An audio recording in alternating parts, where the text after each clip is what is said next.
நம்ம நாட்டில் பிரார்த்தனை என்னன்னா, சிவன்கிட்ட போய் ஐயா என்னை அழைச்சிடியா, நீனு எனக்கு ஒன்றும் வேண்டாம், ஒன்றும் இல்லாமல் பண்ணிடு. அக்கமாதேவி பாடுறாங்க, எனக்கு ஒன்றும் இல்லாமல் பண்ணிடு. எவ்வளோ பசி வந்தாலும் ஒரு வாயில் ஒரு சோறு கிடைக்காத மாதிரி பண்ணு. அப்படியும் கடிச்சிருச்சேன்னா நான் அதை சாப்பிட்றதுக்குள்ள அது கீழே விழுகிற மாதிரி பண்ணிடு.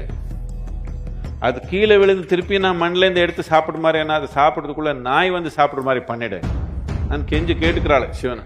இப்போ ஒரு தோராயமாக ஒரு 500-600 வருஷத்தில் இது மாறி போச்சு. அங்கே போன என்னையா கொடுக்குறியா இல்லை நான் அடுத்த கோயிலுக்கு போகலாமா?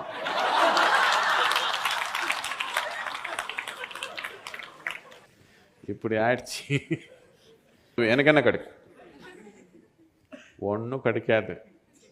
ஏதோ ஓரளவுக்கு நல்லா வாழனா யாரோ 4 பேர் மண்ணு போடுறாங்க கடைசியில்.